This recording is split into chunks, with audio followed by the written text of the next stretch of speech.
Hello students, welcome back again to online video class, and today we are going to study the very last concept of chapter number 8, natural resources, and the last concept is soil erosion and soil conservation.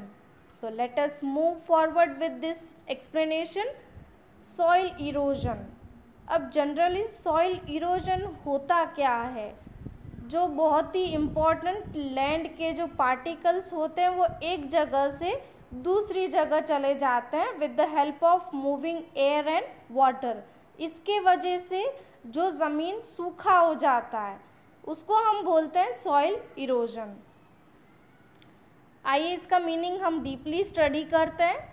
Erosion means the transportation of land particles from one place to another with the help of moving air and water. Erosion मतलब क्या होता है?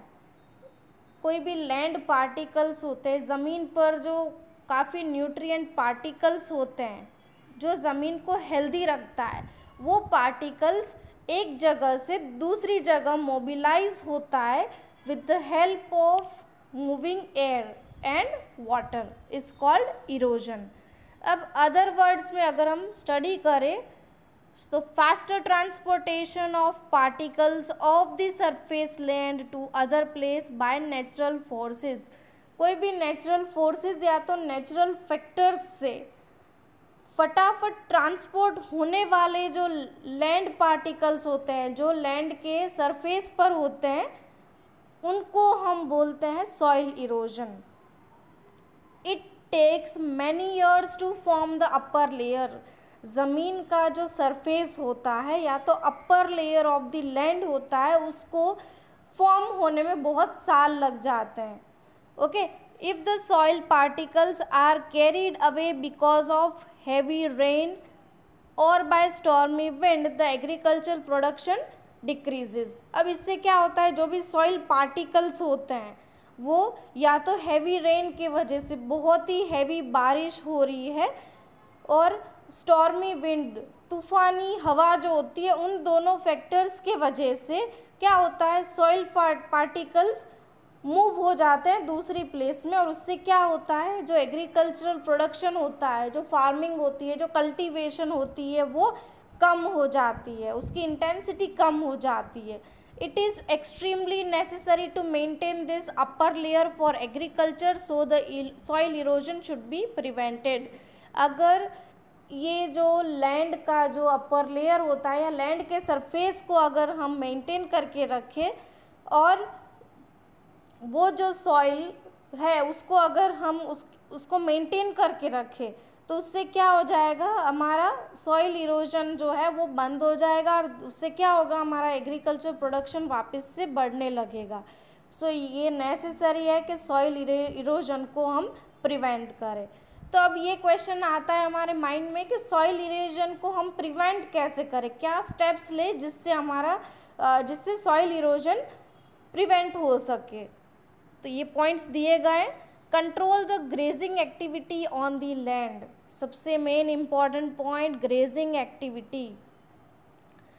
जो भी animals होते हैं उनको हम चराने का काम करते हैं, जिससे बोलते चरना या तो चराना हिंदी में बोलते हैं, वो अगर हम कंट्रोल कर दे, इसको मिनिमाइज कर दे, कोई एक लिमिट तक रखे, तो क्या हो जाएगा, सॉइल इरोजन को हम प्रिवेंट कर सकते हैं। Number 2 is plantation should be carried out in contour method in sloppy regions. अब आपके पास यहाँ पर एक नया वर्ड आ रहा है, कॉन्टोर मेथड। कॉन्टोर मेथड एक तरह का कॉन्टोर फार्मिंग है। उसको अगर बोला जाए तो contour farming is the practice of tilling sloped land along lines of consistent elevation in order to conserve rainwater and to reduce soil losses from surface erosion। अगर सिंपल वे में बताऊं तो कॉन्टोर फार्मिंग एक तरह का practice of farming है, और जो इसका जो टिलिंग होता है, इसका प्लोइंग होता है, वो स्लॉप्ड लैंड में होता है। ओके, और इसका जो एलिवेशन कैसे करा जाता है, जिससे रेन वाटर है उसको कंजर्व करके या तो संभाल के रखा जा सके, स्टोर करके रखा जा सके, और जिससे क्या होता है, जो सॉइल जो होता है वो बहुत ही सॉइल लॉस कम होता है। इससे हम क्या कर सकते हैं, सॉइल इरोजन होने से बचा सकते हैं। तो अब ये पॉइंट में ये था कि प्लांटेशन ऐसे करना है जैसे कि कोई एक स्लॉपी रीजन में उसका प्लांटेशन होना चाहिए, जिससे क्या हो जाए, सॉइल इरोजन को हम प्रिवेंट कर सकते हैं। Plant trees in fallow land मतलब बंजर ज़मीन में ट्री प्लांटेशन करें ताकि वो जो सॉइल पार्टिकल्स है वो वापस हेल्दी हो जाए और सॉइल इरोजन होने से हम उसको बचा सके। Next is construct check dams where there are streams मतलब धाराएं, जहाँ से धाराएं बहती है उसी वे में चेक डैम कंस्ट्रक्ट करना चाहिए जहाँ से धाराएं बहती हो। Okay, next is cultivate very deeply in the field to reduce the spread of the water.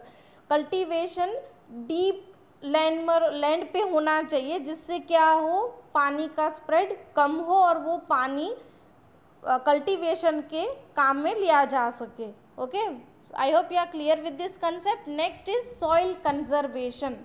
Soil conservation means to prevent the soil erosion and to maintain its quality. Soil erosion को prevent करने के लिए, उसको संभालने के लिए या तो soil erosion को stop करने के लिए, उसकी quality maintain करने के लिए soil conservation उसको बोला जाता है। Okay. Soil conservation is directly connected to retain the soil particles at their original place. Soil conservation अगर देखा जाए तो वो डायरेक्टली किससे कनेक्टेड है, सॉइल पार्टिकल्स से। जो सॉइल पार्टिकल्स लूज हो गए उसको वापस से उसके ओरिजिनल फॉर्म में रिटेन करने का काम करता है soil conservation. Different remedies are used at different places in the world according to its locations and problems.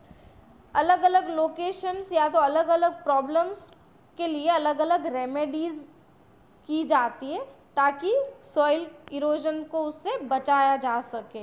Okay, if the soil is not conserved then there are chances of floods which enhances the risk again lives and property.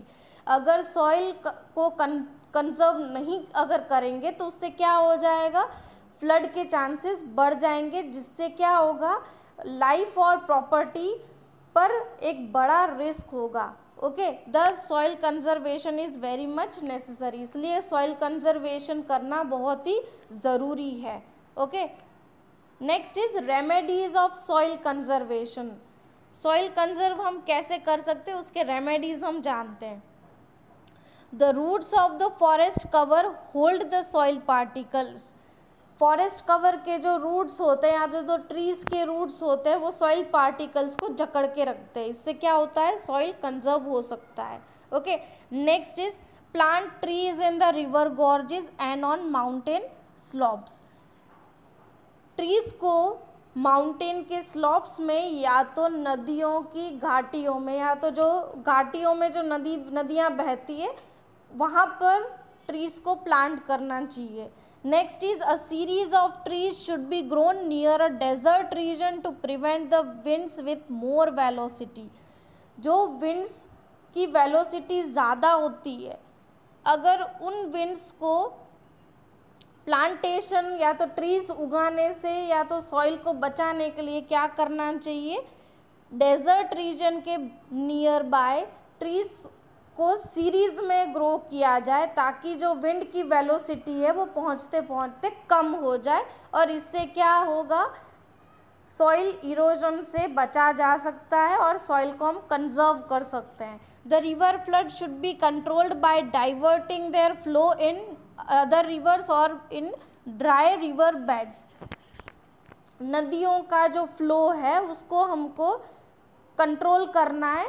कैसे करना है, उसको हमको channelise करना है अलग flow में, जिससे वो दूसरे रिवर्स में चैनलाइज हो सके, या तो जो सूखे रिवर बेड्स होते हैं या तो सूखे नदी जो किनारे होते हैं उन वहाँ पर वो चैनलाइज हो जाए और उससे क्या हो सकता है, सॉइल कंजर्व हो सकता है।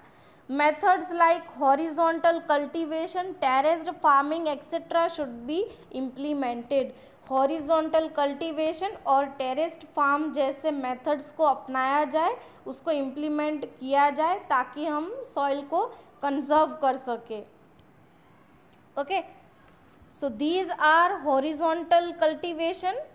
ये हॉरिजॉन्टल कल्टीवेशन है और ये टेरेस्ड फार्म्स है. तो इनको इम्प्लीमेंट करने से क्या हो सकता है, सॉइल को कंजर्व किया जा सकता है. Okay, so I hope you are clear with this concept. Thank you.